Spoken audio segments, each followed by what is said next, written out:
তো যাই হোক, আমরা এখন চাইনিজ গার্ডেন শেষ করলাম দর্শক। আমি এখন চলে যাচ্ছি চাইনিজ গার্ডেন থেকে আউটসাইড। তো আমি যাই হোক চেষ্টা করলাম আপনাদের এই চাইনিজ গার্ডেনটি দেখানোর জন্য। তো আমি এই ভিডিও ক্লিপের মাধ্যমে ফেসবুকে আপডেট দেওয়ার কারণে আপনারা কিন্তু সিঙ্গাপুরের চাইনিজ গার্ডেনটা কেমন সেটা দেখতে পাচ্ছেন। তো এই জন্য আমি বলবো যে আপনারা যদি অবশ্যই সিঙ্গাপুরে আসেন, এই চাইনিজ গার্ডেন ঘুরতে আসবেন, সন্তুষা ঘুরতে যাবেন, শ্রাঙ্গনে ঘুরতে যাবেন। এটা হচ্ছে বাঙালিদের মাঠ। আর হচ্ছে মেরিনা। মেরিনা হচ্ছে সিঙ্গাপুরের মেন স্পট। তো এই মেরিনা যদি আসেন আর চাইনিজ গার্ডেনে আসেন তাহলে আপনাদের ঘোরা মোটামুটি শেষ হয়ে যাবে। তো এখানে অনেকগুলো স্পট আছে দেখার মতো। তো চাইনিজ গার্ডেন আর হচ্ছে মেরিনা, এইগুলো হচ্ছে সবচেয়ে মানে প্রফেশনাল এবং দেখার মতো জিনিস। তো আমি চাইবো যে আপনারা যদি কখনো আসেন তো অবশ্যই এই চাইনিজ গার্ডেনে এসে ঘুরে যাবেন। তো এখানে বিকেলের পরিবেশটা খুবই সুন্দর লাগে। আর ছুটির দিনে এখানে বিভিন্ন টুরিস্টরা এখানে আসে।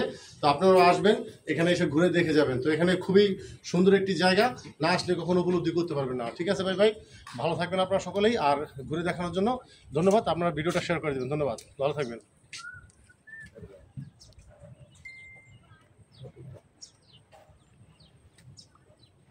কেটে যায়।